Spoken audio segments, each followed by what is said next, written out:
I remember sitting in that car and saying, like, there's no way I'm gonna make it like this. There's just no way. And I'm not gonna cry on the internet, but there was just no way that was the way my life was supposed to go.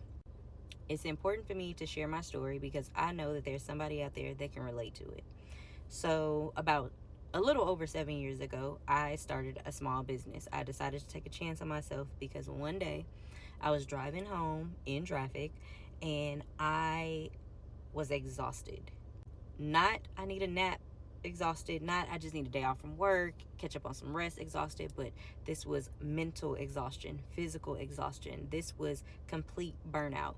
At the time, I was a single mom. I was waking up at 6 o'clock in the morning, getting my kid ready for school, driving him in traffic, sitting in the school traffic line. If you know, you know, getting him to school, fighting in traffic again to get to my office, and then getting off work, fighting in traffic to make sure I get to him on time, making our way home. God forbid we have to stop at the grocery store, coming home, cooking, doing homework, and then really just not having no time, really just maybe a little bit of time to spend with each other or whatever, and then go to bed.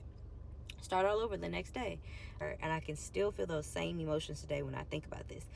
I remember sitting in that car and saying, like, there's no way I'm gonna make it like this. There's just no way. And I'm not gonna cry on the internet, but there was just no way that was the way my life was supposed to go. My son deserved more time. I deserved more time for myself. And there had to be a better way. I had to do something different. And I remember praying and just saying, like, God, I gotta do something different.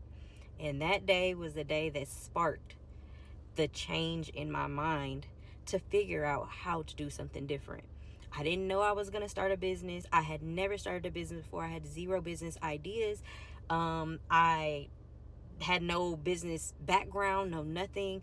I didn't have a mentor. I didn't have no rich boyfriend that could give me money to just throw at stuff or whatever the case may be. No, I had no idea, but I knew that something in my life had to change because there was no way I can continue going the way that I was. And if you are in that place right now in your life where you realize that, like, what I'm doing is just not gonna cut it for me, it's not it.